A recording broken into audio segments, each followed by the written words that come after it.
फैलते फैलते इससे कई गुना ज़्यादा बेचैनी जो है वो तो खित्ते में है। और वो है कि ये हमला ईरान क्या आज करने जा रहा है, क्योंकि 24 से 48 घंटे कल तो नहीं हुआ। पहले ये था कि अमेरिकन असेसमेंट ये थी कि आज यानी कल हो जाएगा, लेकिन एक असेसमेंट ये थी कि 24 से 48 घंटे। तो क्या आज हमला हो जाएगा, आज हमला होगा या नहीं होगा, या ये है कि ईरान जो है वो देख रहा है मामला। तो हतमी फैसला जो है, हतमी फैसला वो रहबर ने करना है, आयतुल्लाह खामेनी ने करना है कि अटैक करना है तो कैसे करना है और कहाँ पे करना है और क्या। लेकिन इस दौरान जो है वो तमाम रात, कल तमाम शब जो है वो हिजबुल्लाह की तरफ से एक बारिश होती रही रॉकेट्स की, मिसाइल्स की इसराइल पे, और सायरन बजते रहे तमाम रात। अब ये जो है देखें, और कल ये था कि ये तवक्को हो रही थी कि ये ईरान कहीं से करेगा, तो एक बड़ी परेशान कुन वहाँ पे इसराइल में सूरत हाल थी। और ये जो है इस दौरान उन्होंने, एक तो यहाँ से हो रहा है ना ये अटैक जो है, ये लेबनन यानी इसराइल का शुमाल और लेबनन का जनूब, वहाँ से अटैक हो रहा है। लेकिन इस दौरान जो हमास है, मैं उस हमास की बात कर रहा हूँ जो गजा में है, मैं बात कर रहा हूँ याहिया सिनवर और मोहम्मद दैफ अली, उन्होंने आज 190 दिन मुकम्मल हो गए हैं। 190 दिन वहाँ पे जो है वो 36,000 के करीब लोग शहीद हो गए हैं सरकारी तौर पे। उन्होंने एक ड्रोन गिरा दी है इसराइल का, अभी आज एक ड्रोन गिरा दी है, उसकी फुटेज जारी की है उन्होंने, और एक ड्रोन पे उन्होंने कब्जा कर लिया, वो जिंदा सलामत उतार के उसको वहीं रखा हुआ है खान यूनिस में। उसकी वो फुटेज उन्होंने बाकायदा जारी की है, वीडियो के, वो जो नजर आ रहा है बाकायदा कि जो ड्रोन उनके पास है।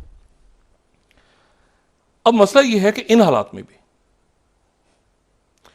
अब सिचुएशन ये है कि ये यानी हमास के पास अभी भी इतनी पावर है वहां पर कि उन्होंने, और वहां पे उनके दो तीन उनके टैंक्स हैं, उनके ऊपर अटैक किया है। ये मैं बात कर रहा हूं गजा, गजा में अभी भी हमास फाइट बैक कर रही है। तो ये जो रात को कल हुआ है हिजबुल्लाह की तरफ से, इसके बारे में, अच्छा इन्होंने भी फिर अटैक किया है वहाँ पे हिजबुल्लाह के कई मकामात पे लेबनान में इसराइल ने।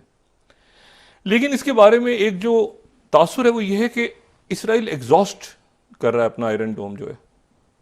जो देखें, ये जो इन्होंने सरकारी तौर पे इन्होंने तो कहा है कि 40 रॉकेट फायर किए और उस पर जो है वो एक्सप्लोजिव्स लगे हुए थे, ठीक है, और उसमें कोई जानी नुकसान नहीं हुआ। लेकिन यह है कि हर दफ़ा जब आप रोकते हैं उधर से, तो देखें वही बात है ना कि मतलब 10 रुपए का एक रॉकेट चला तो इधर से 1,000 रुपए का जो आयरन डोम यूज़ हो रहा है। तो उन्होंने जो बरसात की है, अब ये बरसात अगर जारी रहती तो कितने आयरन डोम हैं, कितना वो मतलब एग्जॉस्ट ही ना हो जाए सारा कुछ मामला। और इसराइल के फिर आज जो वजारत दिफा है, उन्होंने ये कहा है कि अच्छा उधर से बाइडेन दोबारा कह रहे हैं हमला होने को है, होने जा रहा है हमला, हम रोक रहे हैं ईरान को मगर होने जा रहा है हमला, होने जा रहा है, मतलब होता है कि बच्चे को डरा डरा के हमला होने जा रहा है, होने जा रहा है, फिर उन्होंने कहा दोबारा। और हम जो हैं वो पूरी कोशिश कर रहे हैं कि हमला ना हो, और कदम बढ़ाओ नेतन्याहू, हम तुम्हारे साथ हैं। लेकिन ये है कि वो जो है वो साथी, मतलब है कि ये मैंने कल भी बात की थी कि अमेरिका जो है वो खित्ते में अपने आप को रिपोजिशन कर रहा है, रीशेप कर रहा है अपनी फोर्सेस को, लेकिन वो इस फड्डे में नहीं पड़ेगा दरमियान में। और इसमें इसराइल अगर अटैक करता है आज, देखें ऐलान तो हो चुका है, अब ऐलान ये हो चुका है, और इस ऐलान के होने में ईरान कुछ ना कुछ हो सकता है आज भी ना करे, हो सकता है कर दे किसी वक्त कर दे, क्योंकि ये असेसमेंट तो यूएस अमेरिकन असेसमेंट है ना। और ईरान ये भी यकीनन देख रहा है कि अमेरिका इस वक्त कितना साथ खड़ा है। तो अमेरिका कोई ख़ास साथ खड़ा नज़र नहीं आ रहा इसराइल के। यानी अब आप ये देखें कि अमेरिका ने इस वक्त ये बात की है, इसराइल की तरफ से आज ये बात हुई है कि जो भी कुछ हुआ इसराइल उसकी तमाम आने वाले हालात की जिम्मेदारी इसराइल खुद संभालेगा। मतलब इस मरहले पे ऐसा नहीं है कि कोई अमेरिकन ट्रूप्स उतर गई उनके उनके दिफा के लिए, या कोई बहुत बड़ी तादाद में असला हो। वो कोई 5 साल प्लान है, कोई लंबा चौड़ा, वो अभी फौरी तौर पर कुछ नहीं हो रहा।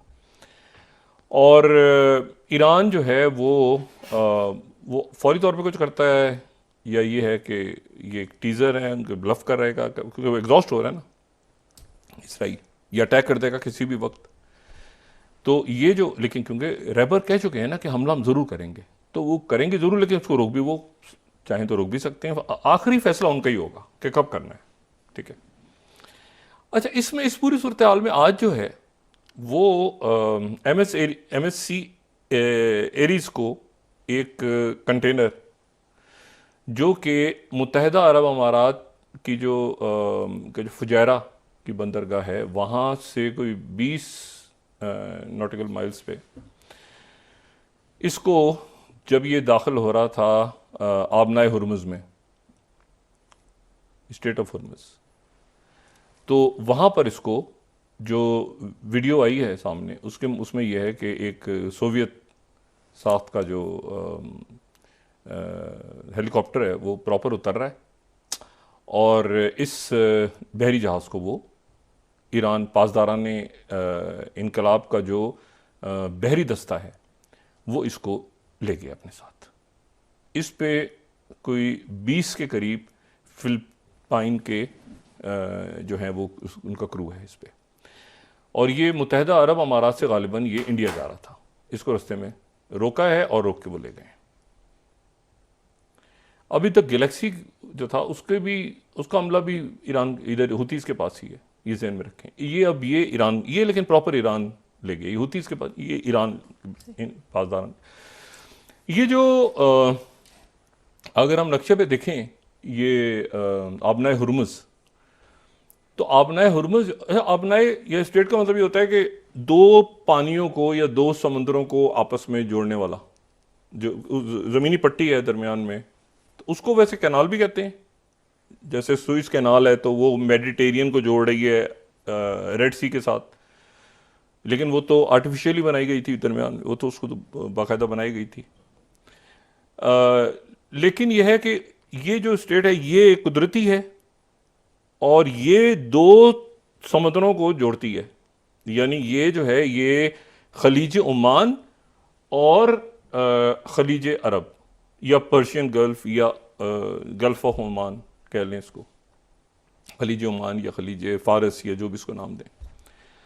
अच्छा, इसको इसको ईरान खलीज फारस कहता है, जो अरब हैं वो उसको खलीज अरब कहते हैं। बहरहाल तो दरमियान में ये स्टेट है, लेकिन ये इसकी सबसे इंपॉर्टेंट जो इसमें बात है वो ये है कि इसके एक तरफ जो है वो ईरान है मुकम्मल,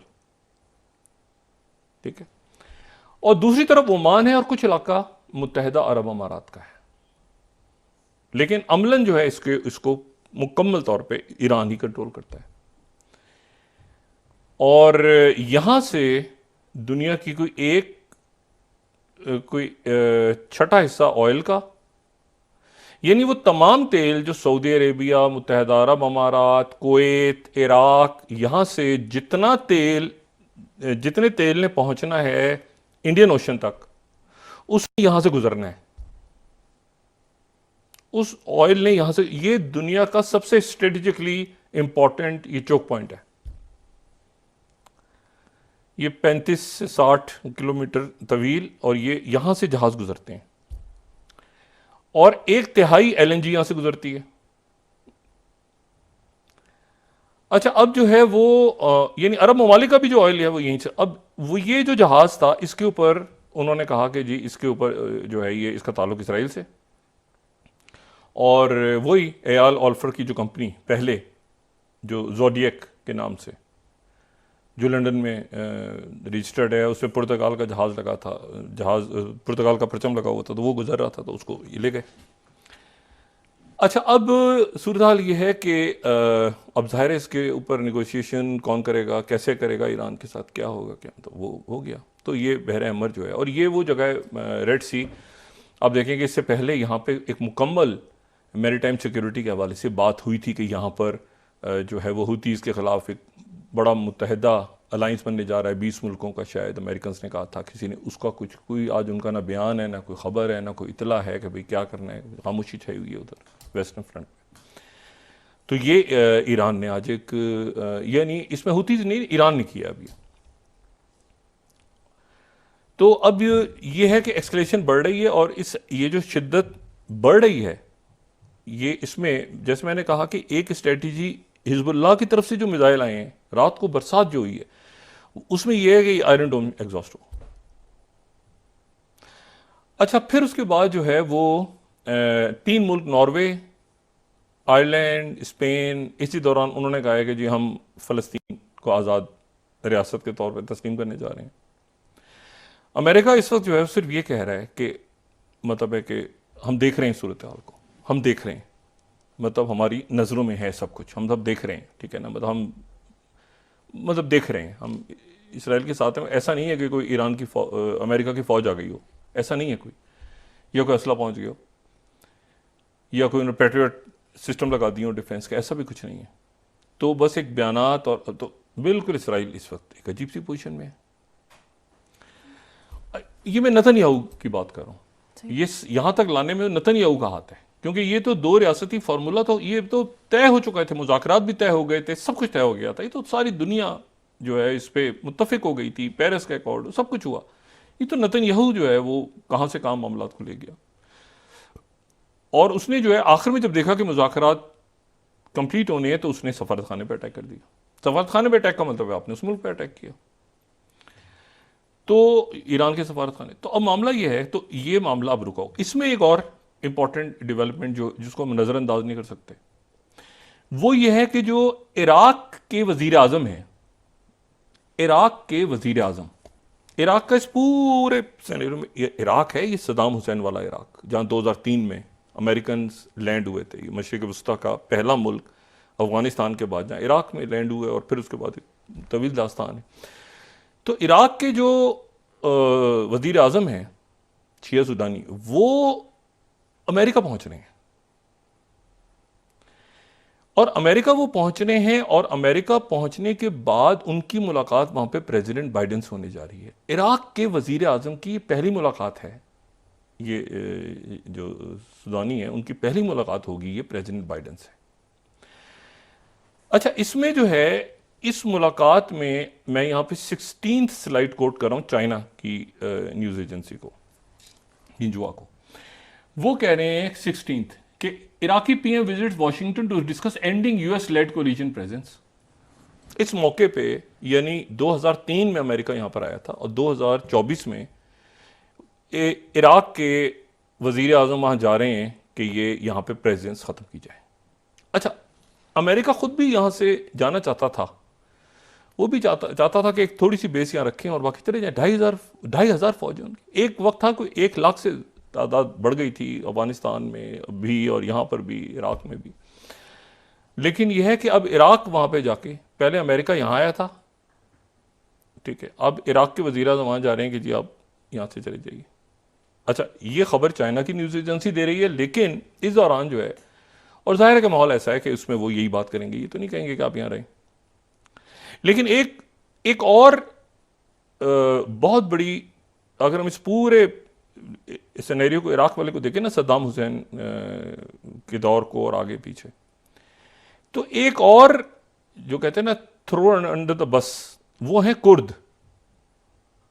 जो कुर्द हैं जिन्होंने सद्दाम हुसैन के खिलाफ आवाज उठाई थी उस वक्त, तो कुर्दों, ये जो शुमाल है इराक का, जहाँ पे ये किरकुक और एरबिल और ये सारे इलाके जहाँ पे ऑयल है, बहुत ज़्यादा ऑयल है, तो वो अमेरिका ने कहा था कि आपको आज़ाद रियासत देंगे यहाँ पे बना के, जो भी कुछ होता रहा वहाँ पे। और बड़ी हद तक वहाँ पे जो है वो मतलब है कि वहाँ पर काफ़ी हद तक जो मसरूर बरजानी है वहाँ के वज़ीर आज़म, तो वो वहाँ पर वो हैं भी, लेकिन वो नहीं भी हैं, उनकी वो पावर।